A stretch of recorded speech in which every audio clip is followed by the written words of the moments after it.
सबको नमस्ते।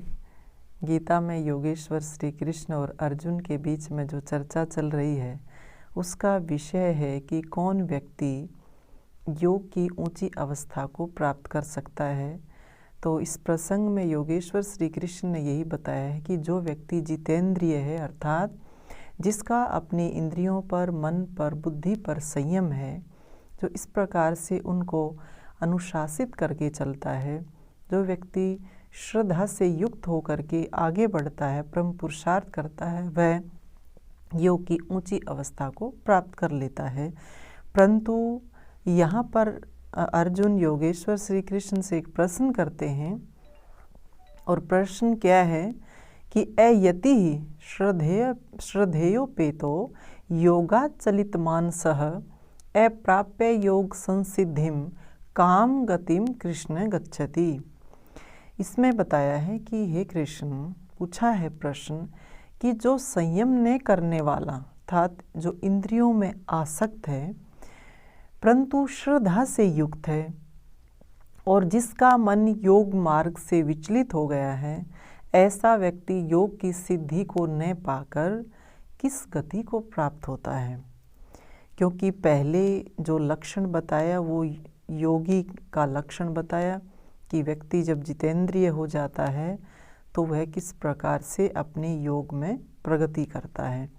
परंतु यहाँ अर्जुन ने प्रश्न किया है कि जो व्यक्ति श्रद्धा से तो युक्त है और योग मार्ग पर चल भी रहा है, परंतु चलते चलते वह व्यक्ति पूरी तरह से अपनी इंद्रियों को जीत नहीं पाता है, वह विषयों में आसक्त रहता है, संयम स्वयं पर कर नहीं पाता है, और इस प्रकार से वह अपने उस योग मार्ग से विचलित हो जाता है।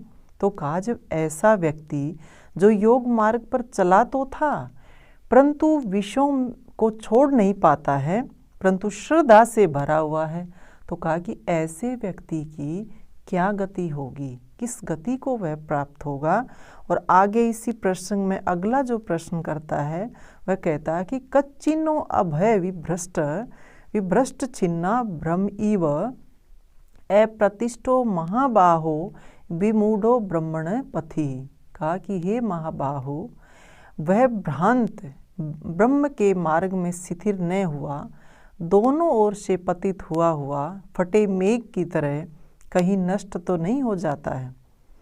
इसमें ये प्रश्न किया है, पहला जो प्रश्न किया था उसमें तो यही था कि व्यक्ति इंद्रियों में आसक्त रहता है, योग मार्ग पर चल भी पड़ता है परंतु पथ से विचलित हो जाता है, उसकी क्या गति होती है। और आगे कहा कि जब ऐसी स्थिति आ जाती है कि वह न उस लोक का रहता, न तो वो पूरी तरह से योग में सिद्धि प्राप्त करता, और न वह पूरी तरह से सांसारिक होता है, तो ये कहा कि दोनों ओर से वह पतित सा हो जाता है, विमूढ़ सा हो जाता है। और उसकी स्थिति किस प्रकार की हो जाती है कि वह जो है फटे मेघ की तरह हो जाता है।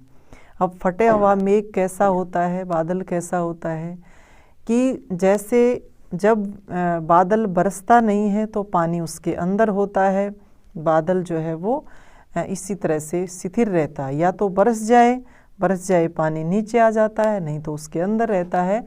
नहीं तो क्या होता है, कई बार देखा है कि जो बादल है वो छिन्न भिन्न हो जाता है। तो कहा कि जैसे फटा हुआ मेघ होता है, फटा हुआ बादल होता है कि न तो पानी ऊपर एक जगह उसका ऐसे इकट्ठा होकर के रहता, और न वो नीचे बरसता है, वो छिन्न भिन्न हो जाता है।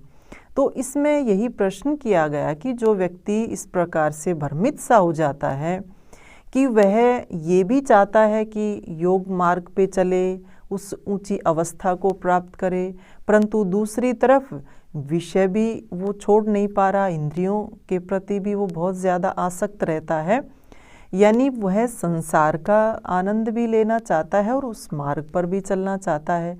तो कहा कि ऐसा व्यक्ति तो किधर का भी नहीं रहता, न उधर का न इधर का, दोनों ओर से वह जो है विमूढ़ सा हो जाता है। कहा कि बिल्कुल जैसे छिन्न भिन्न हुए बादल जैसी उसकी स्थिति हो जाती है, न वो बरसता है न वो अपने पानी को इकट्ठा करके रखता है। तो कहा कि ऐसा जो व्यक्ति होता है कहीं वह जो नष्ट तो नहीं हो जाता है। तो आगे एक प्रश्न फिर करता है कि एतन में संशयम कृष्ण छेतुम अर्रस्य शेषतः त्वद अन्य संशयास्य छेता न हैर उपपद्यते। कहा, हे योगेश्वर, हे कृष्ण, मेरे इस संशय को पूर्ण रूप से दूर करने योग्य तुम ही हो। तेरे अतिरिक्त दूसरा कोई इस संशय को दूर नहीं कर सकता, इस संशय से दूर करने वाला नहीं है। तो ये 3 प्रश्न अर्जुन ने योगेश्वर श्री कृष्ण से पूछे हैं कि ऐसे व्यक्ति की स्थिति क्या होती है। और आप देखते होंगे कि ऐसे बहुत सारे लोग होते हैं जो चाहते हैं, वह मार्ग भी उनको प्रिय लगता है कि हम जो है ईश्वर की प्राप्ति करें, स्वयं को जानें, आध्यात्मिक हमारी उन्नति हो, तो उनको वो अध्यात्म का मार्ग भी बहुत प्रिय लगता है। परंतु दूसरी तरफ जो यहाँ के आकर्षण है, संसार के आकर्षण हैं, उनको भी वह छोड़ नहीं पाता है। श्रद्धा रखता है, उस मार्ग की पूरी श्रद्धा रखता है, परंतु कहीं ना कहीं वह उस मार्ग से फिर विचलित हो जाता है, क्योंकि दोनों विकल्प साथ नहीं चलते, एक ही रास्ते को चुनना होता है।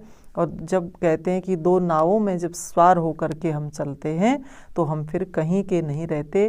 तो इसी बात को अर्जुन ने भी पूछा है कि वह व्यक्ति तो ऐसा हो जाता है, ना पूरी तरह से वह अध्यात्म की ओर कदम बढ़ाता है, ना पूरी तरह से सांसारिक बनता है।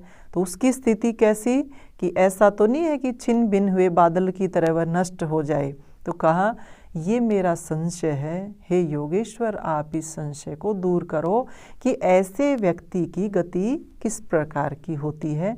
तो योगेश्वर श्री कृष्ण ने इसमें उत्तर दिया, कहा कि पार्थ नैवेह नामुत्रः विनाशस्तस्य विद्यते न ही कल्याण कृत कश्चिद दुर्गतिम तात गच्छति।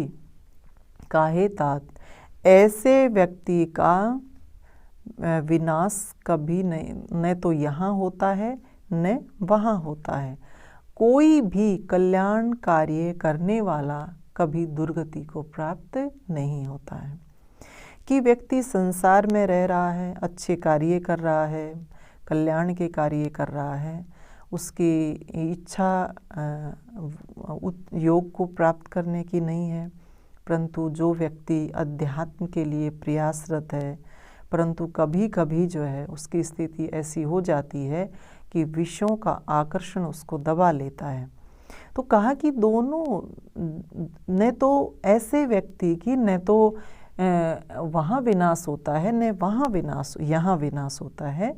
कहा कि ऐसा व्यक्ति जो कल्याण कार्य करने वाला होता है, उसकी कभी भी दुर्गति नहीं होती। वह व्यक्ति किसी न किसी रूप में पुरुषार्थ तो कर रहा है, तो उसकी गति दुर्गति में कभी नहीं बदलती है।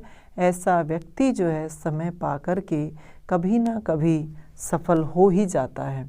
तो इसमें जो प्रश्न किए गए हैं, इन प्रश्नों को ध्यानपूर्वक देखते हुए हमें स्वयं के बारे में भी ये विचार करना चाहिए कि हम कहाँ पर खड़े हैं, हमारी स्थिति क्या है, हम क्या सोचते हैं, कि हम इस मार्ग के प्रति आकर्षित भी हो जाते हैं, परंतु फिर भी इंद्रियां जो है हमें उस ओर खींच लेती हैं। परंतु हमें ये 2 विकल्प ना रख करके एक को ही अपने जीवन में धारण करते हुए आगे बढ़ना चाहिए। और ये निश्चित है कि जब हम संसार के विषयों में फंसते हैं, उनके प्रति आकर्षित हो जाते हैं, तो हमारा अज्ञान बढ़ता है। अज्ञान से ही हम इनमें फंसते हैं और अज्ञान को और ज़्यादा हम बढ़ा लेते हैं। और जब हम अध्यात्म की ओर कदम बढ़ाते हैं तो हम जो है ज्ञान पूर्वक आगे बढ़ते जाएंगे और ज्ञान का प्रकाश हमारे अंदर फैलता चला जाएगा। तो अपनी स्थिति को पहचानते हुए हमें हमेशा योग मार्ग के लिए ही प्रयत्न रहना चाहिए। उसी मार्ग पर चल कर के हमारा कल्याण हो सकता है, हमारा भला हो सकता है। इन्हीं शुभकामनाओं के साथ आप सबका धन्यवाद। सबको नमस्ते।